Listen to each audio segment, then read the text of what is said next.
Assalamualaikum teman-teman, kami dari kelompok 4 akan memaparkan materi bertema Mari kurangi sampah plastik. Harap disimak baik-baik ya, karena akan ada banyak informasi menarik nih yang dapat diambil dan tentunya bermanfaat untuk kehidupan selanjutnya. Check it out! Apa itu sampah? Sampah adalah sisa buangan dari suatu produk atau barang yang sudah tidak digunakan lagi tetapi masih dapat didaur ulang menjadi barang yang bernilai. Sampah dibagi menjadi dua berdasarkan sifatnya, yaitu sampah organik dan sampah anorganik. Kedua sifat tersebut berkaitan dengan bahan penyusun sisa buangan. Hal ini berkaitan juga dengan proses dekomposi bahan di alam.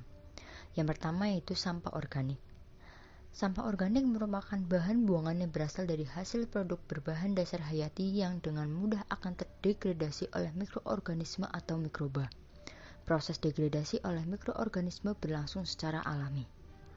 Contoh sampah jenis ini adalah bahan buangan yang berasal dari dapur, sisa-sisa makanan, tepung, sayuran, kulit buah, daun, dan ranting. Tempat yang menyumbang banyak sampah organik misalnya adalah pasar tradisional yang menghasilkan bahan buangan berupa sayuran, buah-buahan, dan lain-lain. Yang kedua, sampah anorganik. Sampah anorganik merupakan bahan buangan yang berasal dari hasil produk berbahan dasar non-hayati, baik berupa produk sintetik maupun hasil pengolahan bahan tambang.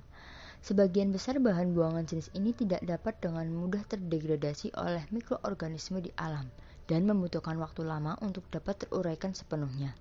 Beberapa sampah anorganik dapat berupa produk yang sudah tidak terpakai yang berbahan dari plastik, kertas, kaca, keramik, logam, dan olahannya.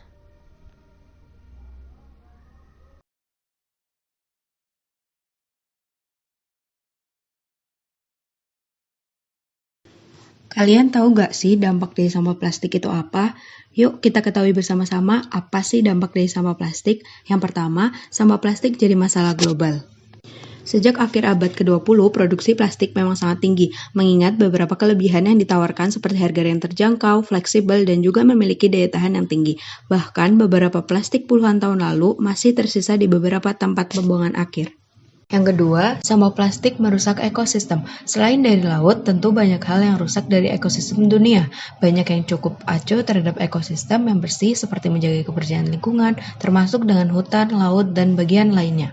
Yang ketiga, dampak plastik terhadap hewan laut. Ketika membahas ekosistem, tentu membicarakan seluruh bagian atau seisinya. Sampah plastik yang sulit terurai akan tetap mengambang dan menghiasi laut, bahkan bisa saja merusak bagian dasar laut seperti penumpukan sampah plastik. Kasus terakhir adalah seekor paus jantan yang terdampar di pantai daerah Skotlandia dengan hasil otopsi yaitu meninggal karena mengkonsumsi 100 kg sampah. Yang keempat, penumpukan sampah di TPA. Sampah yang tidak terurai dengan baik dengan volume yang banyak juga menghiasi berbagai tempat, termasuk tempat pembuangan akhir atau TPA. Alhasil, penumpukan ini menjadi kasus tersendiri dengan volume sampah yang terus berkembang di setiap tahunnya. Dan yang terakhir, plastik sulit terurai. Plastik sendiri memang sangat sulit terurai karena dari banyaknya plastik, hanya sekitar 20% yang sukses didaur ulang. Tentu dengan sampah yang sulit terurai, perlu diatasi dengan beberapa hal. Salah satunya dengan cara mengurangi penyebaran sampah plastik. Sampah plastik sendiri dapat dikurangi dengan proses 3R, reuse, reduce, recycle, atau dengan menahan penggunaan bahan plastik. Lindungi bumi kita. Say no to plastic.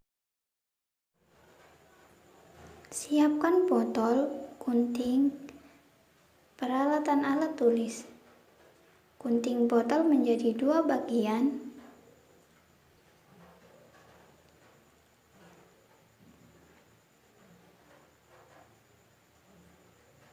Masukkan alat tulis dan gunting ke dalam botol yang sudah dipotong. Ubah kantong plastik belanja menjadi paper bag atau tote bag.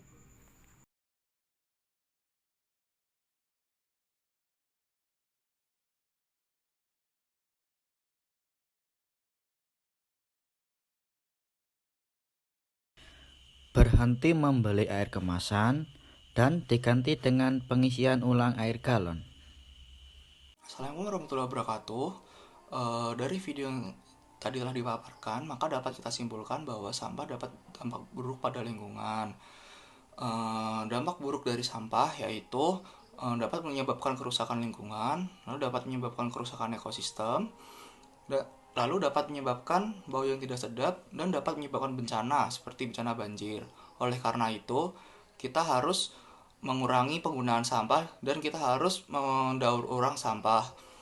Cara yang dapat kita lakukan dengan sampah yaitu kita dapat mendaur ulang sampah menjadi tempat pensil dari botol.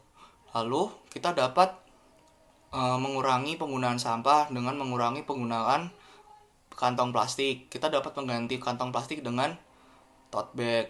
Lalu setelah itu kita juga dapat mengurangi penggunaan botol sampah, botol plastik ya. Dengan cara kita menggunakan botol yang dapat digunakan berkali-kali.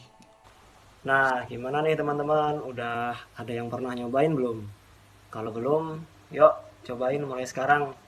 Mulai dari yang mudah aja dulu, biar jangan lupa juga share info ini ke teman-teman dan ajak juga teman-teman lainnya agar kita sama-sama berperan untuk mengurangi sampah plastik ini. Sekian dari kami, semoga informasi yang kami berikan dapat bermanfaat. Wassalamualaikum warahmatullahi wabarakatuh. See you.